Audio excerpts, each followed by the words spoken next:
Assalamualaikum warahmatullahi wabarakatuh. Rekan-rekan semuanya, kali ini kita akan membahas terkait tentang pengantar kaidah tafsir. Sebagaimana kita ketahui bahwa dalam tafsir, ya, seperti halnya dalam fikih, ada namanya kaidah fikih ya. Dalam tafsir juga ada istilah namanya kaidah tafsir. Nah, apa itu kaidah tafsir? Nah, mari kita lihat bersama.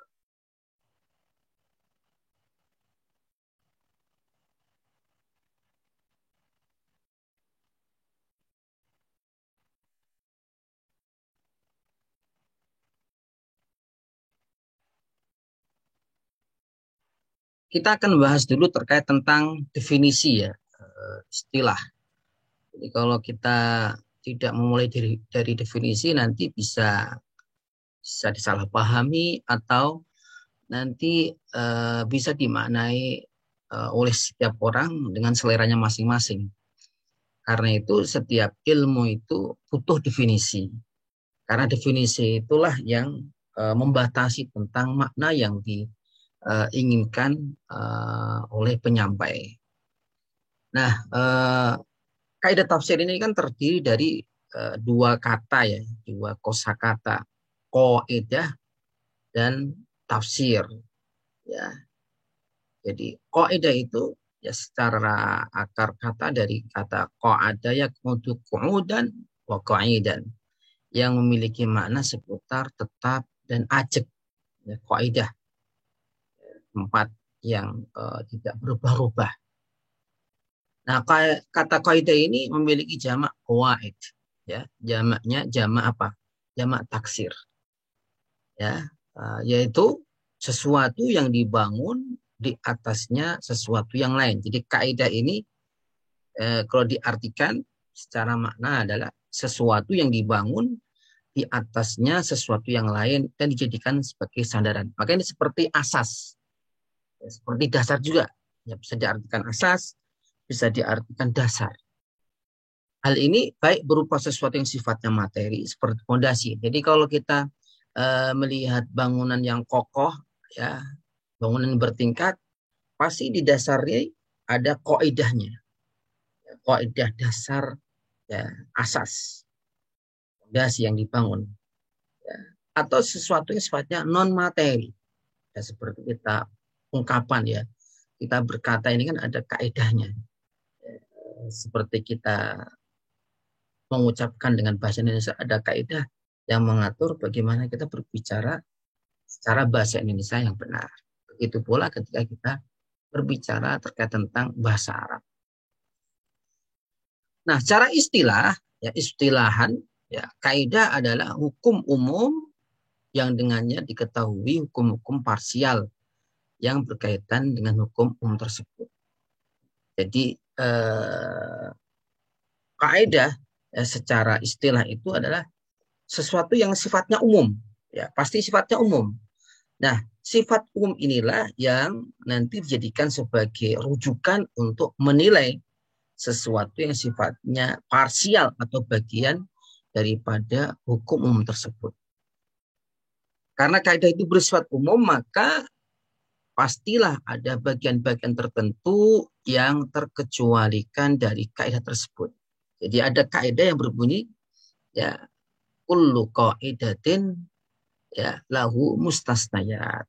Di setiap kaidah itu pasti ada pengecualian. Ya contohnya ya bahwa setiap yang haram itu tidak boleh dimakan. Ya kan kaidah umum. Tapi dalam suatu kondisi darurat, ya ini namanya mustasnayat. Mustasnayat, pengecualian. Ya, itu sudah pasti itu. Ya, hukum apapun ya, baik hukum dalam agama maupun dalam hukum apa namanya keseharian. Ya, setiap hukum yang sifatnya umum itu pasti ada pengecualiannya. Nah, karena sifatnya hukum ini umum, kaidah ini kan sifatnya hukum, maka yang kita pakai, kita jadikan standar, ya hukum umumnya itu. Bukan sebaliknya, hukum yang sifatnya parsial, tidak boleh. Jadi tidak boleh dibalik, misalkan tadi ya, setiap yang haram itu tidak boleh dimakan. Kemudian kita balik karena ada kedaruratan, maka yang kita pakai yang darurat itu, bahwa apa namanya, dalam kondisi darurat makanan yang haram itu bisa boleh dimakan. Ini tidak jadikan sebagai kaidah umum, ya, tetapi jadikan parsial, pengecualian dari kaidah umum tadi yang sifatnya lebih mencakup luas. Itu apa? Setiap sesuatu yang haram maka tidak boleh dimakan. Itu contoh saja. Baik, selanjutnya kita akan membahas kata yang berikutnya. Jadi, qawaid tafsir atau kaidah tafsir. Tadi kaidah sudah kita ketahui apa maknanya. Sekarang kita membahas tentang tafsir. Saya kira ini sudah familiar ya, tidak perlu saya terangkan secara mendalam. Cuma ini untuk mengingatkan teman-teman bahwa kata tafsir ini memiliki akar kata fassara yufassiru tafsiran, yang artinya al-bayan wal kashfu, ya, membuka, menjelaskan, keterangan. Ya. Dan kata tafsir ini memiliki pertemuan kata dengan kata safaro. Ya, fasaro, safaro, ada taklid namanya. Ya, pembalikan. Ya. Nah, para ulama menjelaskan bahwa kata safaro dengan kata fasaro ini sama, memiliki titik temunya, yaitu apa? Kalau fasaro itu menjelaskan, ya, menerangkan sesuatu yang kita tidak tahu, jadi tahu. Jadi menemukan sesuatu yang baru. Begitu pula orang yang safaro, orang yang bepergian.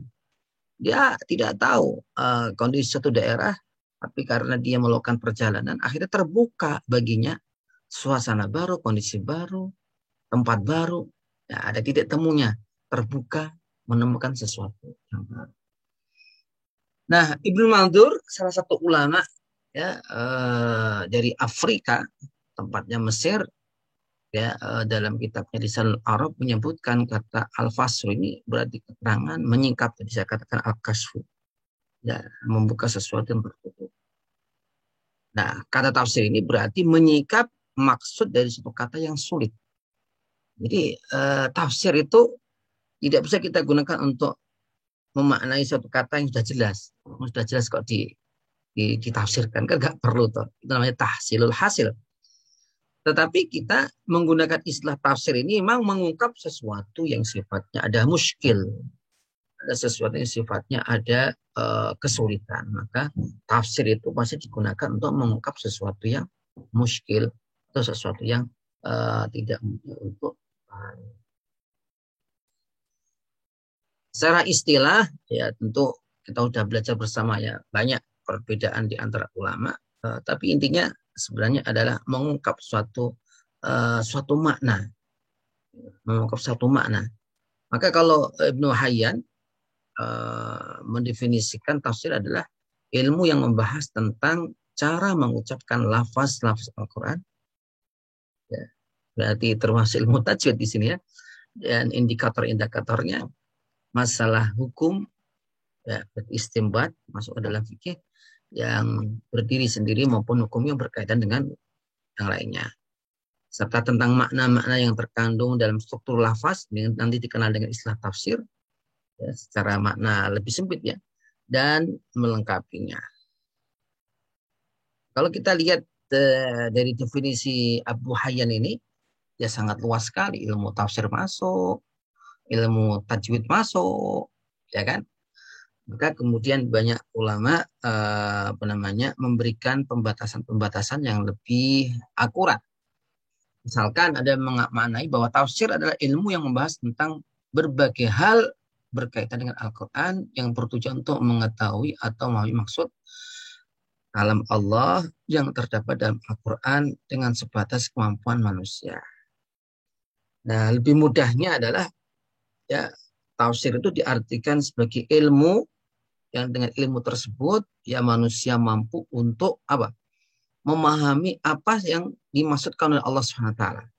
Tentu sekali lagi dibatasi sesuai dengan kemampuan manusia. Artinya apa?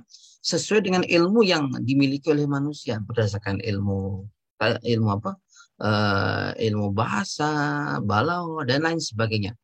Yang mana ilmu-ilmu ini ya menjadikan manusia ini mampu untuk memahami maksud daripada kalam Allah Subhanahu wa taala sesuai dengan kemampuan manusia tentunya. Maka kenapa sering dikatakan tafsir itu kalau bukan Rasulullah yang menafsirkan secara langsung, maka sifatnya itu tidak bisa qat'i, zonni, karena masuk dalam rangka ijtihad. Maka dikenal dalam istilah ulama bahwa tafsir ini ada yang sawabit, yang sudah pas, sudah tentu, karena memang memberikan pemahaman sudah jelas, nggak butuh tafsir. Seperti kata qulullahu ahad sudah qat'i itu ya. Allah itu satu, nggak perlu penafsiran lain. Atau ditafsirkan oleh Rasulullah secara langsung, jadi dijelaskan dalam hadis ya secara mutawatir. Ya, maka ini sudah qat'iyat namanya. Qat'i sudah pasti. Ya. Ada yang sifatnya zonni atau disebut dengan apa namanya ya ada kemungkinan untuk berbeda pendapat. Dan ini banyak sekali, ya, terutama terkait misalkan ayat-ayat yang memang memiliki apa namanya kemungkinan pemaknaan. Kemudian juga ayat-ayat sifatnya misalkan ayat-ayat saintik ya jadi berbeda di antara ulama.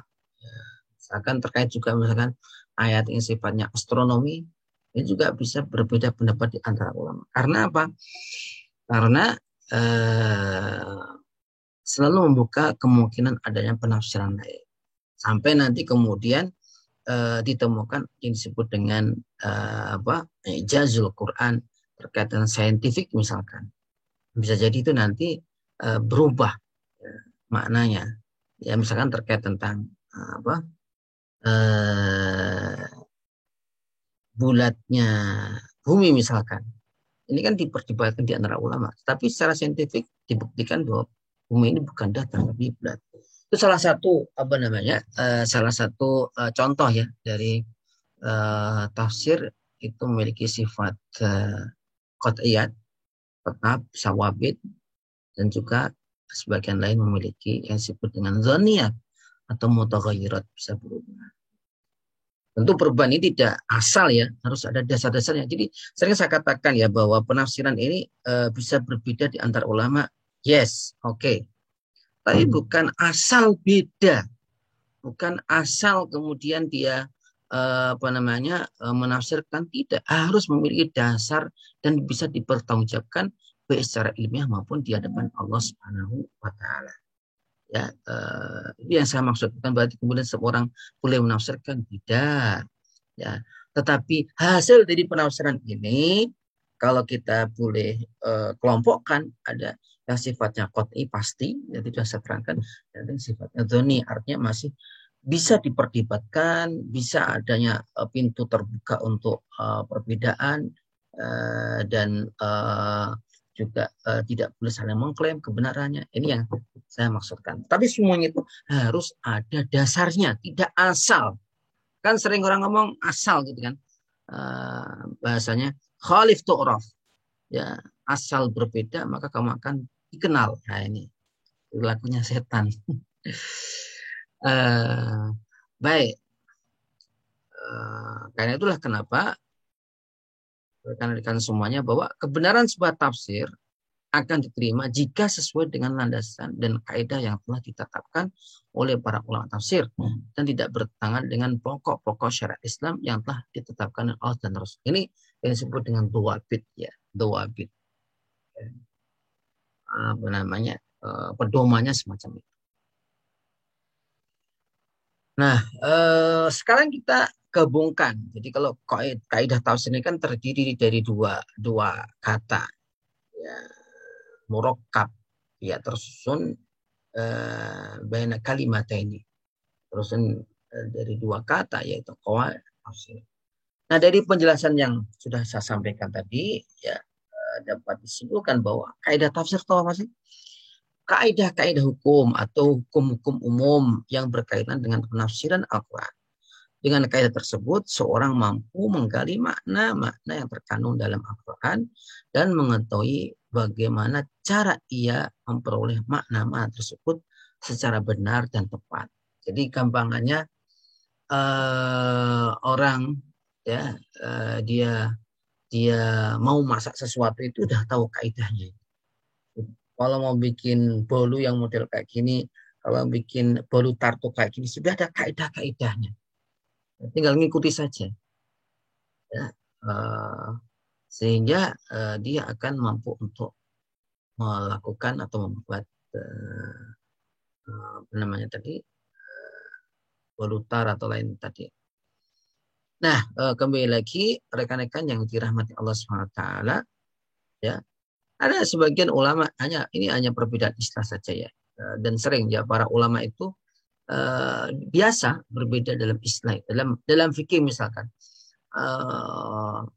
kita sering mengenal namanya wajib, ya, tapi ulama lainnya menyebutnya fardu. Ya, ini apa bedanya? Hanya perbedaan bahasa saja. Seperti ada yang mengatakan usul tafsir, ya, tidak dikatakan qawaid tafsir. Ini sebenarnya ya hanya penggunaan istilah, tapi inti maknanya adalah sama. Ada kaidah berbunyi la masyahata fil istilah. Jadi tidak perlu kita perdebatkan dalam penggunaan istilah. Tapi yang penting maknanya maksudnya itu apa. Oke, sekarang tujuan dan urgensi kaidah tafsir. Jadi kita kan belajar kaidah tafsir ini tujuannya apa sih? Manfaatnya apa sih? Ya.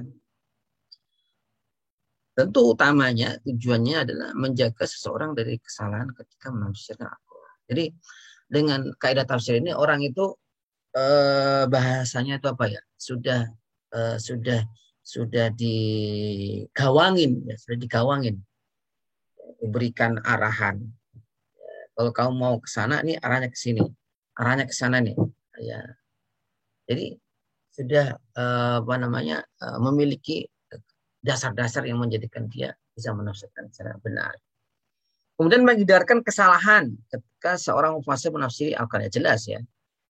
Kalau orang mengikuti aturan yang benar sesuai yang disampaikan oleh para ulama dalam penafsiran, maka dia akan selamat. Tapi kalau dia melenceng, tidak memiliki dasar dan asal dia mengikuti hawa nafsu, tadi saya katakan ya, wa zayyana lahu syaitan, ya, dia mengikuti hiasan-hiasan nafsu yang dilakukan oleh setan, maka ya, jatuhnya bukan menafsirkan, tapi jatuhnya adalah kalau bahasa kasarnya itu memaksakan kehendak dalam sebuah teks.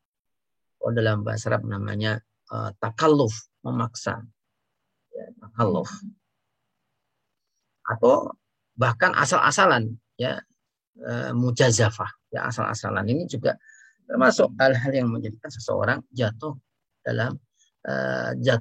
dalam kesalahan ketika menafsirkan Al-Quran.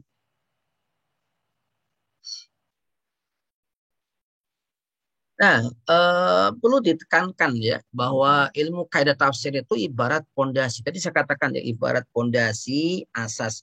Jadi kalau kita ingin menafsirkan Al-Quran, ya, kemudian kita tidak tahu pondasi cara penafsirannya, maka akan kacau balau nanti pasti.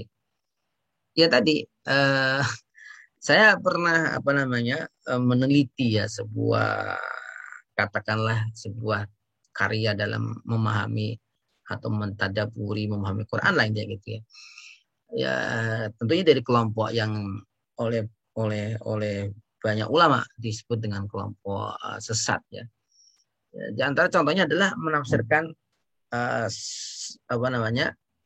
huruf muqatta'ah, ya tahu ya, huruf muqatta'ah itu huruf yang berputus-putus yang ada di awal sebagian surat Al-Quran seperti alif lam mim, shad, nun, shad, dan lain sebagainya itu. Ada yang menafsiri dengan tafsir yang aneh-aneh, bahkan ada yang berbau cabul ya. Coba teman-teman lihat di beberapa penafsiran mereka, terutama penafsiran dari kaum Batiniyah. Tentu kesalahannya apa kok seperti itu? Ya karena mereka tidak mengenal, tidak mengerti tentang kaidah tafsir. Nah, Imam Ibnu Taimiyah dalam kitabnya Majmu'ul Fatawa, ini kitab yang sangat besar sekali, dan Ibnu Taimiyah ini dikenal baik lawan maupun kawan, baik orang yang mencintai maupun orang yang tidak mensukainya, dikenal ya sangat kuat, ya, pendapatnya sangat tegas, kemudian sangat apa namanya uh, uh, bahasanya sangat kokoh dalam memegang prinsip. Nah, beliau mengikuti secara madhab, beliau ini mengikuti madhab Hambali. Ya, tapi secara apa namanya pendapat, banyak sekali pendapat-pendapat yang memang berdasarkan ijtihadnya beliau sendiri. Dalam artian kemampuan beliau untuk mencapai tingkatan ijtihad. Nah, beliau menegaskan bahwa wajib bagi seseorang untuk menguasai kaidah-kaidah yang umum yang kembali kepada hukum parsial. Jadi seorang ulama itu harus memiliki ya kalau dalam fikih namanya kaidah qawaid fikih ya. Jadi dia memiliki kaidah-kaidah umumnya kayak apa, standar umumnya kayak apa. Karena ini akan menjadi rujukan untuk menilai, ya, memberikan pemaknaan terhadap kasus-kasus yang sifatnya parsial. Nah, ini penting sekali. Ya, bahasa beliau dikatakan dalam terjemahan ini agar ia dapat berbicara sesuai dengan ilmu dan secara objektif. Nah, ini loh. Bisa berbicara secara ilmu. Artinya apa? Bisa dipertanggungjawabkan secara ilmiah. Jadi orang itu silakan dia bicara apapun, monggo lah, ya orang berbicara.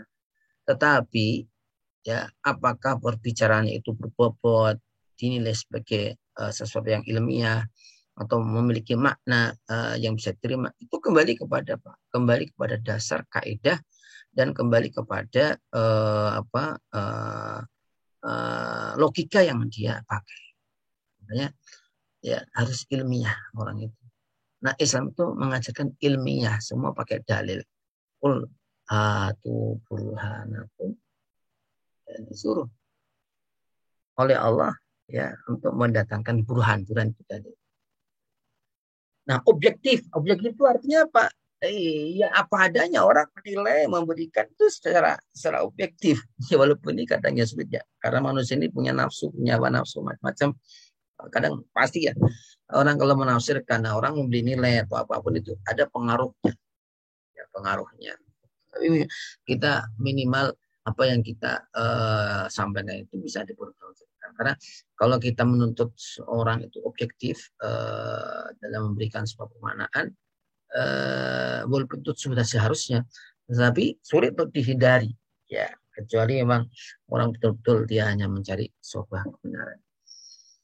Nah, jika seseorang tidak menguasai kaidah-kaidah umum, maka ia akan berbicara dengan kebohongan ini dan bodoh tentang berbagai hukum parsial.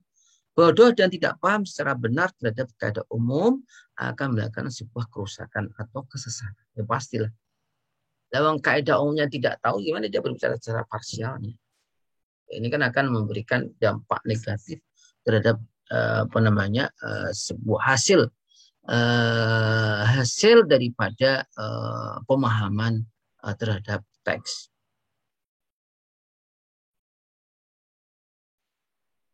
Imam Zarkasi, masih ingat nggak Imam Zarkasi? Yang punya kitab apa? Az-Zarkasi. Ayo, ada yang tahu? Az-Zarkasi ini memiliki kitab Al-Burhan fi Ulumil Quran. Az-Zarkasi. Beda dengan Az-Zamakhsyari. Ya. Beda lagi dengan Az-Zarqani. Ini teman-teman kadang itu masih belum bisa membedakan ya antara Az-Zamakhsyari yang memiliki tafsir al-Kasyaf, kemudian Az-Zarkasi yang memiliki kitab Al-Burhan fi Ulumil Quran, kemudian Az-Zarqani yang memiliki kitab namanya Manahilul Quran. Ya. Kedua ulama ini, Zarkasi dan Zarqani, memiliki banyak karya. Di antaranya adalah karya terkait tentang ilmu Al-Quran. Nah, Imam Az-Zarkashi menerangkan bahwa sebagian penafsiran akal itu dengan menjabarkan suatu kata yang ringkas dan menjelaskan maknanya. Sebagian lagi dengan memilih dari berbagai kemungkinan penafsiran yang ada sesuai dengan balaghatul Quran. Nah, ini balaghah dan kedalaman maknanya. Dan semua ini sangat diperlukan adanya aturan umum yang menjadi sandaran dan rujukan dalam penafsiran. Jadi sekalipun kita ini pinter bahasa, sekalipun kita pinter balaghah, sekalipun kita pinter ilmu semantik, tapi kalau kita tidak memiliki ya memahami dasar-dasar kaidah-kaidah umum terkait pemahaman atau terkait tentang kaidah-kaidah kebahasaan, maka ini akan menjatuhkan seseorang dalam kesesatan. Ya, contoh misalkan ada orang mengatakan ya yuladina amanu. Lo ini kan khitabnya, ya khitab itu acuan pembicaraan ini kan ditujukan kepada siapa? Kepada laki-laki, alladzina amanu, kan laki-laki katanya. Nah ini berarti yang perempuan nggak usah puasa. Nah, ini kan nggak tahu kaidah terkait tentang khitab. Ini perlunya berbicara, belajar tentang kaidah. Nah, semua ini sangat diperlukan adanya aturan umum yang menjadi sandaran dan rujukan dalam menafsirkan Al-Quran. Baik yang berkaitan dengan kata atau susunannya, kalimat dan redaksinya, zahir, batin, atau berkaitan dengan hal lain. Yang semuanya itu tidak dapat berdasarkan pada angan-angan atau logika tanpa dasar yang jelas. Oh kan? Jadi intinya walaupun Anda pinter, walaupun Anda sudah profesor, doktor, tamatan luar negeri, ya, tapi kalau Anda menafsirkan itu tidak ada landasannya, tidak ada kaidah yang dipegangnya, maka penafsiran itu tertolak dengan sendirinya. Nanti kita lihat dalam kaidah berikutnya. Nah untuk itu kaidah ini atau kaidah tafsir sangat urgent dan sangat penting sekali untuk dikuasai siapapun yang berinteraksi dengan Al-Quran. Terkhusus bagi mereka yang mendalami ilmu tafsir. Nah, kalian ini kan belajar di IAT ya, ilmu tafsir Al-Qur'an. Ya sudah sepatutnya harus memahami dan hafal. Maka atau dalam pelajaran ini harus hafal kaidah yang saya sampaikan. Nanti diuji ya setiap setiap kita perjumpaan nanti akan ada tes untuk hafalan.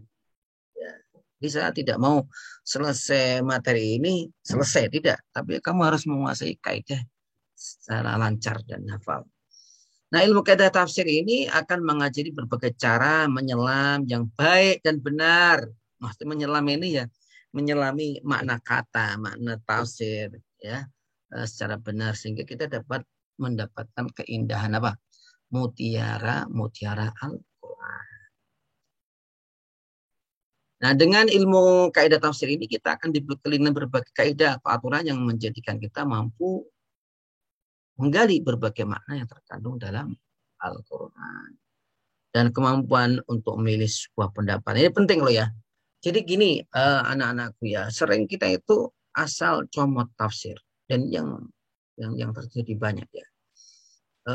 Untuk melegitimasi pendapatnya misalkan atau melegitimasi pilihan pendapatnya dia mencari tafsir oke dia dapat ya ada tafsir semacam itu tapi tafsir itu lemah atau bahkan dikatakan oleh para ulama marjuh ya, marjuh itu sesuatu yang ditinggal matruk ya marjuh nggak kuat tapi tetap dipakai karena apa sesuai dengan seleranya nah, ini loh yang saya katakan maka harusnya kembali kepada kaidah bahwa apa kata marju itu pendapat marju itu tidak boleh diambil ketika ada yang rojih.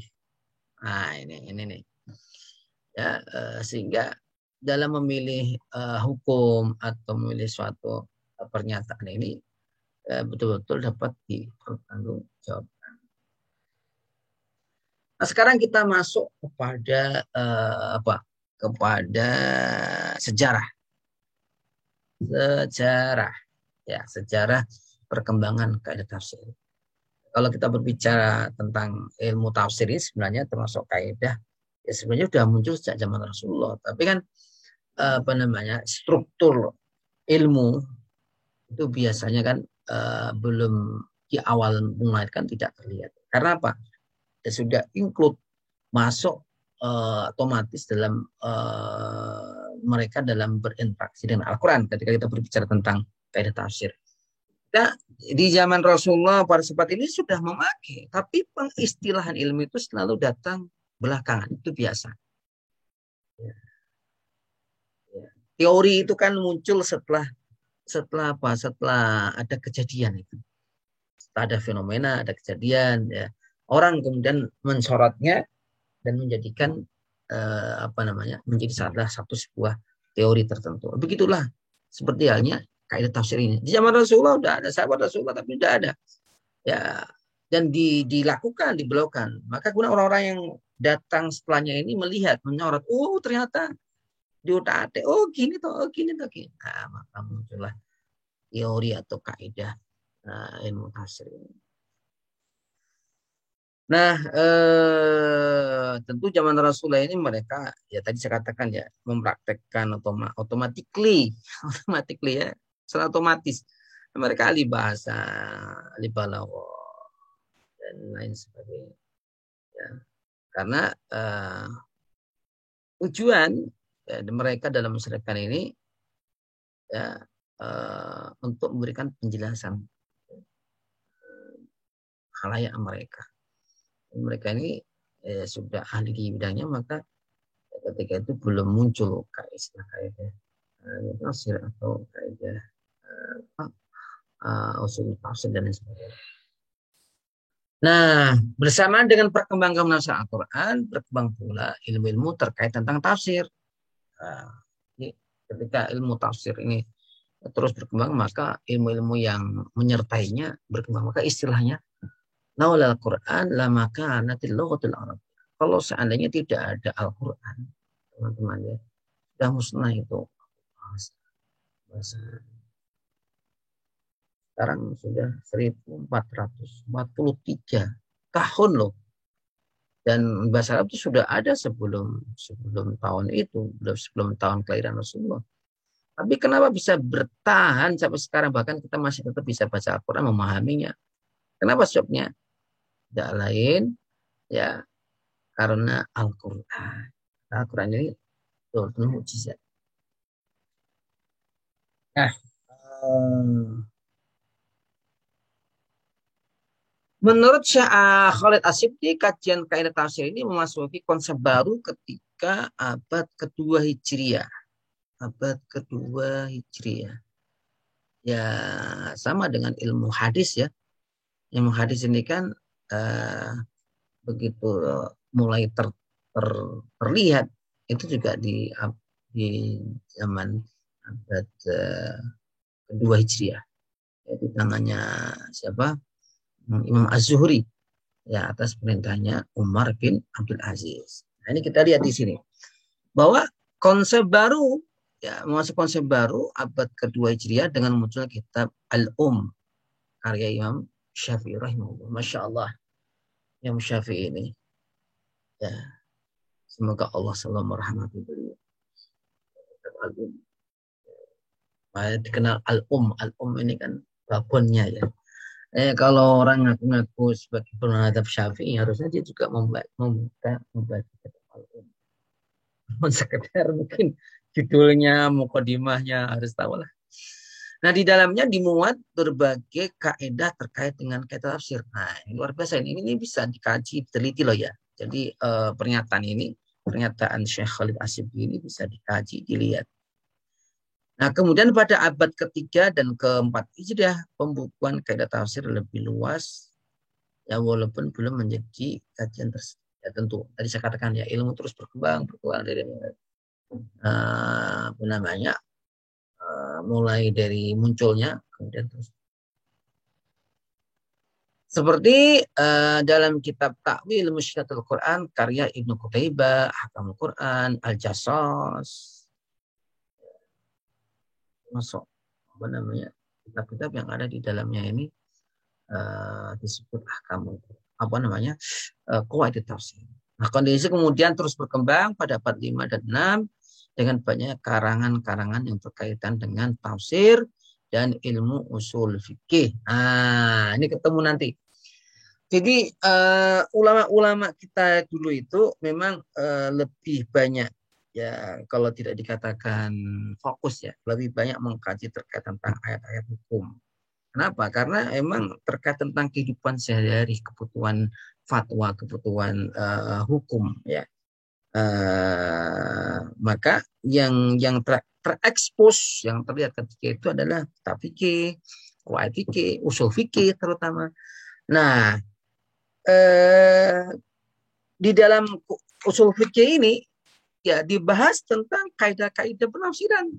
Ya karena nggak mungkin orang dia mau menafsirkan hukum kemudian meninggalkan kaidah tafsir, tidak mungkin.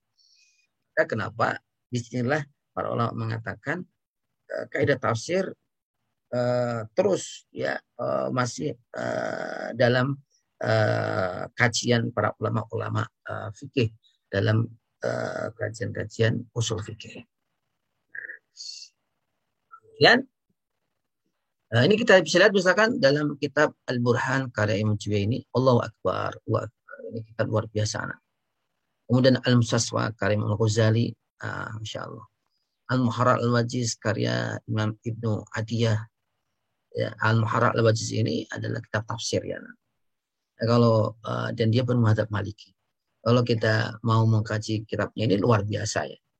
Terutama kalau kita ingin mengeksplor terkait tentang kaidah tafsir.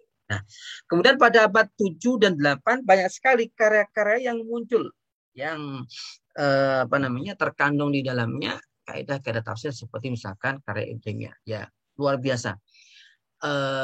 Kalau kita mau membaca karya Ibnu Taimiyah ya, pertama terkait tentang kumpulkan yang diberi nama Majmu'ul Fatawa. Di dalamnya luar biasa. Banyak berserakan kaidah-kaidah tafsir, kaidah-kaidah usul fikih, bahkan kaidah-kaidah lainnya. Dan ini sangat kaya dan menunjukkan beliau ini memang ulama yang dapat dijadikan rujukan. Kemudian Ibnu Qayyim, Ibnu Hayyan, Ibnu Katsir, Al-Qurtubi, Nazarkasi tadi saya katakan dalam karyanya Al-Burhan film. Nah, kondisi semacam itu terus berlangsung ya sampai pada abad 14. Muncullah ya sebuah karya yang bisa dikatakan mandiri ya, mustaqil ya, mu'allafin mustaqilin ya, dalam karya yang sendiri ya, dalam judul berupa Al-Qawaidul Hisan fi Tafsiril Quran. Ada yang muncul tak? Qawaid Hisan fi Tafsiril Quran. Karya Imam Abdurrahman Sa'di. Ini luar biasa ya. Nah, kemudian Muqaddimah fi Usulil Tafsir. Ibnu Taimiyah ini banyak kitabnya, ada yang besar dan yang tipis. Termasuk Muqaddimah fi Usulil Tafsir ini tipis. Saya dulu pernah membaca dari 40-50 halaman, sangat tipis tapi luar biasa itu. Dirujukan penafsiran setelahnya itu dirujukan. Nah, dalam kitab yang ringkas ini terdapat berbagai hal penting terkait tentang penafsiran Al-Quran. Di antaranya diterbitkan oleh Mansyurat Dar Maktabatil Hayah ya, Beirut. Nah, kemudian juga ada namanya kitab Al-Manhaj Al-Qayyim fi Qawaid Talaqqu bi Al-Quran Al-Karim. Dalam tafsir ini sebutkan bahwa karya ini disebutkan ya dalam kitab Kasudunun. Kasudunun itu kayak semacam bibliografi, ya, bibliografi, tapi dalam bahasa Arab. Namun sayangnya tidak kita temukan.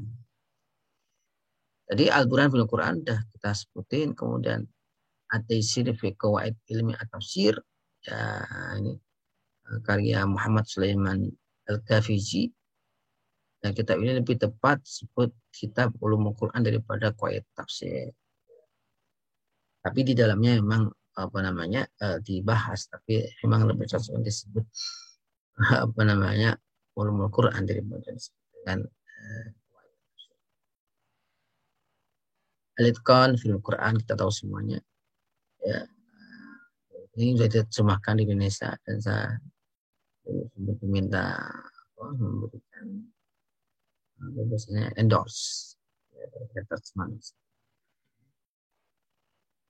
Oke, tadi kita bahas. Kemudian usul tafsir waqfa itu kata karya Abdurrahman Ak. Ak ini memang saya sering merujuk pada beliau juga. Terus kitabnya dan cukup mudah bahasanya. Jadi teman-teman kalau apa namanya butuh buku kayak gini ini gampang loh. Tinggal download di Maktabah Waqfiyah. Yang saya sebutkan tadi insya Allah ada semuanya. Jadi yang nggak ada. Kemudian Al-Fawzul Kabir fi Usul Tafsir. Kemudian ada kitab namanya Fusul fi Usul Tafsir. Nah ini yang kitab yang bagus. Menurut saya ini perlu dibaca karena sudah apa namanya sudah dalam bentuk apa aplikatif, yaitu apa Al-Marja'iyatul Uliya fil Islam lil Quran wa Sunnah. Wabit wa mahadir fi fahmi at-tafsir. Ini rujukan utama dalam memahami Quran dan Sunnah. Di situ terkan dua bit wa mahadir. Jadi ada semacam apa namanya aturan dan peringatan. Ya, jangan sampai ada yang jatuh dalam memahami. Nah, sesuai judulnya ya, kitab ini tidak hanya membahas kaidah-kaidah tafsir dan pemahaman yang terkait dengan Al-Quran, tetapi juga terkait tentang kaidah Sunnah. Nah, saya katakan tadi dalam kitab ini dibahas berbagai kaidah tafsir dengan lengkap dengan contoh-contohnya. Dan kemudian ada buku Al-Manhaj Al-Qawim ya Qawaid Talaqul Al-Quran Karim. Tadi kita bahas. Kemudian Qawaid At-Tadabbur Amsal Li-Kitabi Azza wa Jalla. Kitabillahi Azza wa Jalla. Kayak Abdurrahman Habankah Al-Midani. Kemudian Qawaid wa Fawaid li Fikhi Kitabillahi Ta'ala karya Abdullah bin Muhammad Al-Juwi.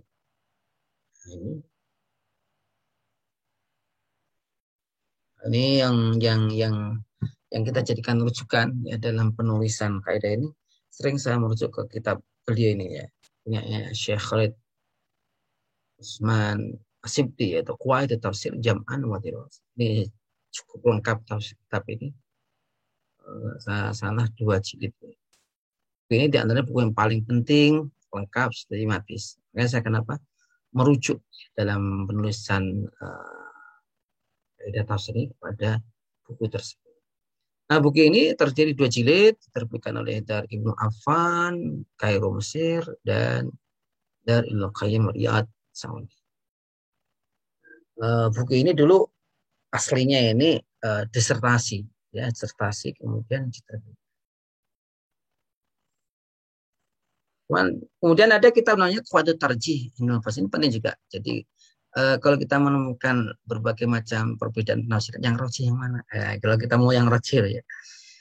Nah, kemudian ini Nasrul Abir fi Manzumati Qawaid Tafsir. Ini dalam bentuk apa namanya? Nadzuman, cocok untuk anak-anak apa namanya? Pesantren ya. Karena terbiasa apa namanya? Melakukan syair. Oke, kemudian sudah selesai ya. Sudah selesai apa namanya sebagai pengantar, teman-teman nanti dipahami, dihafal nama-nama kitab. Masa apa namanya kita enggak hafal kitab-kitabnya walaupun enggak seluruhnya. Yang penting tadi ya misalkan terkait apa namanya kitab Fawaid Tarjih Indul Fasirin atau kitabnya tadi ya punyanya Syekh Khalid Osman Asyikri. Dia juga ada di apa namanya dia punya web juga ya. Beliau ini punya web. Teman-teman bisa merujuk melihat langsung penjelasan juga beliau juga menjelaskan kitabnya ini dipakai bahasa Arab. Teman-teman harus bisa bahasa Arab. Oke, teman-teman, saya kira cukup ya penjelasan saya dan nanti untuk tugas bisa dilihat di dalam penjelasan tentang materi ini. Saya kira cukup sekian. Terima kasih. Sampai jumpa. Wassalamualaikum warahmatullahi wabarakatuh.